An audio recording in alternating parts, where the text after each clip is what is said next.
May I call you Captain Zennström? Sure. Good.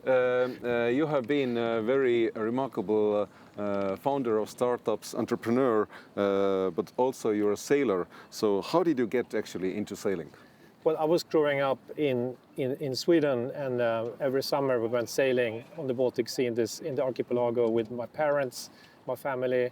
So that was my passion from childhood. And it grew and grew, and now you have your own team, your own ship. Yes, exactly. Mm-hmm. So I sailed, I raced with small dinghies like optimists as a kid, and about 2006 or 7, I decided to kind of get back into it, racing with bigger boats.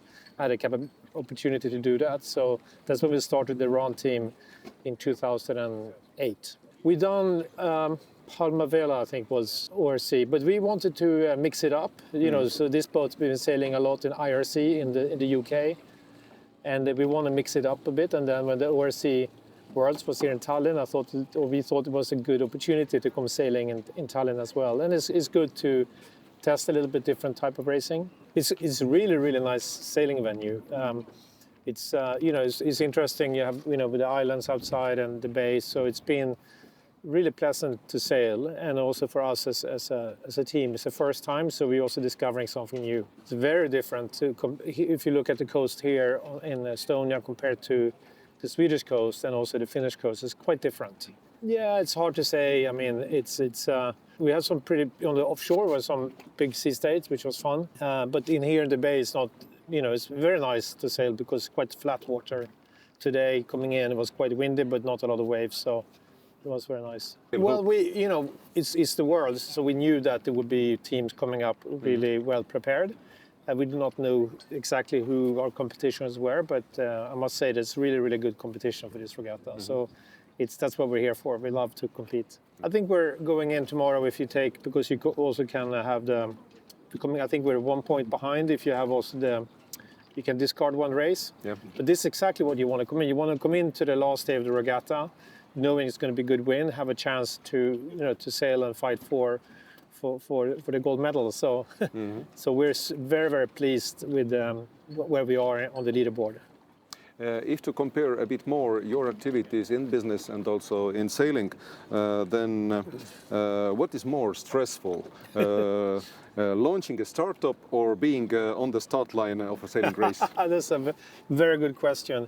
Think like when it's really windy and you're on the start line, and it's quite stressful, but it's a very short period of time. Yep. Launching a startup it's not a short period of time. It takes very long time to build a startup, so it's a very different type of stress. But I think it's probably more stressful to build a startup. I think, yeah. A lot, it's my way of relaxing, although sometimes it's stressful, but it's such a pleasure, both of course the actual, being on the water, being propelled by the nature, but what's also great is that it's a teamwork, and it's all about having a team that works well together, trust each other, and then you have great camaraderie. So like now we've been here for over a week. Now, so then of course we need to get along, and it's just a great time with friends. Yeah, when you actually race, you have to be very, very focused on the sailing, but also on the offshore, for example, when you're sitting on the rail for hours and hours, it's a good way just to unwind and relax. And I usually it's a very, very good way to give perspective for your mind, for sure. Mm-hmm. I think, in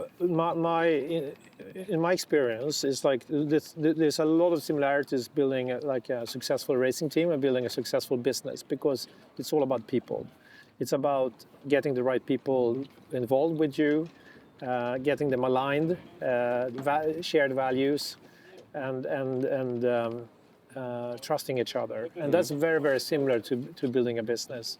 So my role on the boat, of course, I drive the boat, but I need to trust the team and that they do their job. They're much better than I am, and that's very much also my philosophy in business. As a founder, I always had this philosophy that you need to hire people who are better than yourself and trust them. But you need to lead them the way. It's like, this is our ambition, this is our strategy, this is our philosophy, how we work together, how, you know, the values and culture, and that's very, very similar to team sport and building a business. You connect the areas which have been traditionally very male-focused. Well, sailing, also technology, but for example, in overseas, we definitely see that there are more and more ladies who are sailing. So what would be your encouraging words for young girls who might be interested in these areas? Yeah, it's a very good question. And unfortunately, it is very male-dominated. What we decided some years ago was actually my wife who was very, you know, great that she did. It's like, we need to have some females on the team. So we always made that, and I think we always had, you know, females in the team, and I think it's much better. You know, I think many times people say it's very physical, but there's a lot of the female sailors who are actually very strong compared to the weight. So it's a great thing.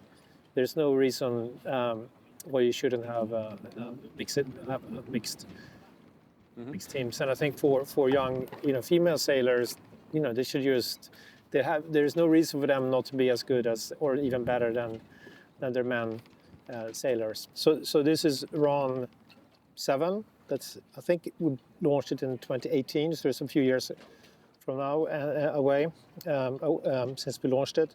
But this is a racing boat. This is like, there's no frills, there's nothing inside. There's no toilet, there's no galley, and so it's not very comfortable, and it's really much about inshore racing. And as you can see, it's a very big cockpit, so you can work. And also it's all carbon, so it's also very stiff. So you want to have a light and stiff boat, and that's what this is. So you can see that it's like we can be much faster than some of the others. Also, we have quite a lot of sail area and a big bulb on the bottom of the fin to give you stability. And I know it comes from Jason Carrington's yacht. Yes, that's correct. So Jason Carrington built this boat. Well, actually, the first yacht that he built when he set up his own shop. We're sailing here, of course, outside of Tallinn and the Baltic Sea. And as I mentioned, I grew up also on the Baltic Sea, but on the other side in Stockholm. And it's beautiful. But the reality of that, the Baltic Sea is one of the deadest seas in the world. Yeah. Yesterday, when we were out waiting for the wind, we could see all the algae. So the algae blooms is coming down on the bottom and kills life.